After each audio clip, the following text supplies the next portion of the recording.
Howdy from West Virginia again. Not quite. But anyways, let's have joke of the day because we know it's the best part of the day. So, do you think that prison guards use proactive to prevent breakouts? You know, proactive is the stuff that you put on your face to prevent breakouts. Oh, anyways, let's break out into inequalities with unusual solution sets. So first, before we get into this, we need to understand, recall that in order to solve a linear inequality in one variable, you do the same steps as if you were solving an equation. Exactly the same stuff. You do the pan balance idea, you do the same thing on both sides of the pan balance, and you undo those order of operations. If you knew what the variable was, you would follow proper order of operations, but since you don't know what the variable is, you're going to kick them in reverse, and you're going to undo them in opposite order. And recall that because you don't have an equation, you have an inequality, you're going to decide when is it time to flip that symbol. And remember, whenever you multiply or divide by a negative, that's what flips the symbol. And remember, this is a very specific statement. It doesn't say, whenever you multiply or divide, flip the symbol. It doesn't say, when your answer is a negative, flip the symbol. It's a very specific statement that says, when you multiply or divide by a negative, that action flips the symbol. And one more recall is that it has to do it across the symbol. It has to roll the symbol over. You can't just multiply or divide by a negative on one side and flip that symbol. It has to do it across the symbol. So there's that quick recall. But sometimes, kind of like whenever we had equations, we had some unusual solution sets. That will happen with inequalities as well. So we're going to take a look at a couple examples, and in these examples we're going to solve the inequality, we're going to graph that solution set, and we're going to write the interval notation for that solution. Remember guys, whenever you're solving equations and inequalities, the whole goal is, I'm trying to figure out what can I put right here and right here as well, same number in both spots, and create truth. If it was an equation, truth would be the same number on both sides once I did the order of operations here and the order of operations here. In this case, truth is going to be whatever I put in these two spots, once I do the order of operations here and the order of operations here, I'm going to come up with a number over here that's smaller than the number over here because of this inequality symbol. Or in this case, equal to is okay because we have an equal to part. And down here, similar idea. I'm trying to figure out what can I put here and here. Same number in both spots so that when I do the order of operations in both of these, truth will be that this number over here is bigger than this number over here because of that inequality symbol. And notice this one does not have an equal to part, so having the same number on both sides is not okay in this case. So let's get at it and let's try to solve these. So we know that we're going to treat it like an equation. We're going to do exactly what we would have done if there was an equal sign in there. So that means in this case I'm going to distribute the 3 through, giving me a 3x minus 6. And on this side I've got a 3x plus 1. I know I'm not going to flip that symbol because number 1, I multiplied by a positive. And 2, I didn't do it on both sides. Now, I'm going to try to shove all my variables on one side, all my constants on the other side. And so we're going to say, well, let's just take these 3x's out. Let's take 3x's out of here as well. Now, folks, be very careful because a lot of people have a heart attack and they go, okay, I have to have an x in here. But you have 3x's in this pan. You just took all 3x's out. You don't have any x's left. You only have a 1 left in that pan. And same thing over here. You had 3x's in this pan over here. You just took all 3 of them out. You don't have any x's. You have a negative 6 left in that side. Because a lot of people look at this and they go, oh my gosh, the variable's gone. Frankly, I have a heart attack when the variable's gone. But I go back and I check my steps. I did everything right. Don't do this. This is what a lot of people do. They go, I got to have a variable in there, so I'm just going to put x plus 1. Remember, you had 3 x's. You just took them all out. You don't have any x's left. They're not even there. This is what you've got. Now, this, even though the variable's gone, remember, don't have a heart attack. It's okay. This should sound familiar. Go back to when we were looking at equations and we said, wait a minute. Now we look and we try to decide, do we have a true statement or a false statement? This statement here says 1 smaller than negative 6. Well, is 1 smaller than negative 6? No. It's definitely not. This is a false statement. Now recall back when we were looking at equations, when we came up with a false statement, and remember the goal really is, what can I put here? And once I put it in here and do the order of operations, I come up with truth. And what I'm trying to decide is, what will I put in there and create truth? When this is false, what will go in there? Remember, when you had something that looked like this, x less than or equal to -6, that meant everything that I can put in there is numbers that are smaller than -6, or -6 itself. But here, I don't have that type of situation. The variable's gone. So what can go in there? Well, we could try that -6 and put it in. That would give me a -18 plus 1 is a -17. We could put that -6 in here. -6 minus 2 is a -8. 3 times -8 is a -24. Is a -17 smaller than a -24? Nope. Because when you look at the number line, and you're back here on the negatives, -24 is smaller than -17. And you may say, well, let's try the 1. Give that a shot. All right, put the 1 in there. 1 times 3 is 3. 3 plus 1 is 4. Put the 1 over here. 1 minus 2 is a -1. 3 times a -1 is a -3. Is a 4 smaller than a -3? No. We could be here all day. We try the 0. Put it in there. 3 times 0 is 0. 0 plus 1 is 1. 0 minus 2 is a -2. 3 times -2 is a -6. Is 1 smaller than a -6? No.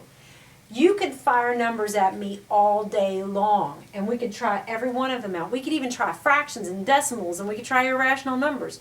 Nothing's going to work. Absolutely nothing works. So when you have a false statement like you see right here, you have no solutions at all. No solutions. So in terms of having no solutions, all right, let's put that down, no solutions. Now, in terms of no solutions, I've got to be able to graph it. Now remember, that graph is a picture representation of everything that works. When we had something, say for instance, like that, x less than or equal to a -6, we could say, okay, here's the -6, everything smaller, that's everything back here. We shaded what worked. We shaded what were solutions. But I don't have any solutions. So in terms of my number line, what am I going to shade? Because I only shade things that work. You're right, I can't shade anything. So my graph then is going to be an empty number line. Empty number line. So I have an empty number line for my graph. Now recall that interval notation. Interval notation was math symbols that represented this picture. And remember what we did was we said we're only going to step on what's shaded. I'm going to start as far left as possible, and I'm going to walk this way to the right, and I'm only going to step on the solutions. I'm only going to step on what got shaded. So what am I going to step on? You're right, I can't step on anything. And if I can't step on anything, how am I going to write that interval? Now remember, when you had a number line that looked like this, for instance, here's that -6, I shaded everything back here. That meant I'm going to start at -infinity, I'm going to go all the way up to the -6. Let's say I got a parentheses, it would look like that. But here, nothing's shaded, so how am I going to write an interval that looks like that? You're right, I can't. I can't make it happen. So therefore, since I can't write an interval, I'm just going to make it look like this. And there is that empty set, that null set. But that's going to be the representation of the fact that I cannot write an interval notation. So there's my interval. And again, that's called my empty set, also called or the null set. So here's my solution. Here's my graph. There's the interval notation that represents it. All right, let's try the next one. So here again, we know to solve this, we need to distribute that 5 through. So we're going to get a 5x plus 20.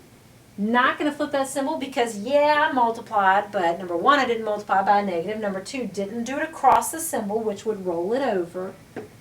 And now I'm going to collect all my variables on one side, constants on the other side. So let's go ahead and subtract the 5x and subtract the 5x. And like we discussed before, in this pan, I have 5x's. I just took them all out. So all I have left is a 20. And in this pan over here, I had 5x's. I just took them all out. I don't have any x's left. So don't write like an x plus 20. I don't have any x's there. as well, don't write x plus 10. I don't have any x's there.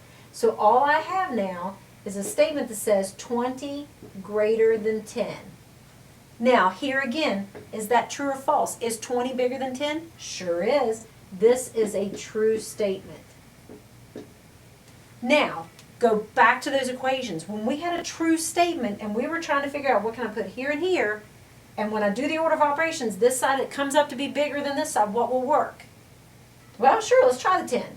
10 plus 4 is 14. 14 times 5 is going to be 70. Put the 10 right here. 10 times 5 is 50. 50 plus 10 is 60. Is 70 bigger than 60? Yep. All right, let's try the 20. Put 20 in here. 20 plus 4 is 24. 24 times 5 is going to be 120. Put the 20 in here. 5 times 20 is 100. 100 plus 10 is going to be 110. Is 120 bigger than 110? Yep. And here again, you could fire numbers at me all day long. We could try 0. We could try all the negatives. We could try all the positives. We could try fractions, decimals, irrational numbers. Everything will work. So basically, when you have a true statement, every real number works. Every real number is a solution. Everything works. So what I have here is what we say all real numbers. Put that in here. There's a symbol for all real numbers. Actually, let me go back and let's just say it this way. Let's say all real numbers. And another way to write all real numbers is to use this symbol, that capital R with 2 bars in it. That is the representation for all real numbers. And for our purposes, right now, all real numbers is everything you can think of for right now. So everything works. But now remember, I need to be able to make that graph, that number line. So here is my number line. And remember, I'm going to shade what works. Well, what works? Everything on the number line works. So I'm going to shade the entire number line. And I'm going to shade this arrow to say it goes on forever. I'm going to shade this arrow to say it goes on forever. And there's my graph. So when you have a true statement, you're going to shade the whole number line, and you're going to shade the arrow on both ends to say this is going to go on forever. Now that interval notation, remember, I'm going to step on the solutions. I'm going to step on what got shaded. I'm going to start my walk way over there to the left, and I'm going to walk to the right. So in this number line, where will I begin walking? You're right, way over there at negative infinity. So I'm going to start way back here at negative infinity, and I'm going to go how far? Yeah, I'm going to go forever this way, all the way to positive infinity. And we know that infinities get parentheses. So whenever you have a true statement and all real numbers work, then that means you're going to shade the whole graph, and therefore your interval notation is going to be negative infinity to positive infinity, and infinities always get parentheses. So I hope that helps with solving inequalities with unusual solution sets. Remember, treat it like a regular inequality. So you're going to do the steps you would have done if it was an equation. You're going to flip that symbol when you multiply or divide by a negative. It's just when you come up with a false statement, you won't have any solutions. So your graph will be empty, and you won't be able to make an interval, so you'll use your null set to represent that. But if you come up with a true statement, then that means everything works, and your solutions are all real numbers, which means the whole graph is going to get shaded, which means your interval notation is from negative infinity to positive infinity. Hope it helps. Have a great day.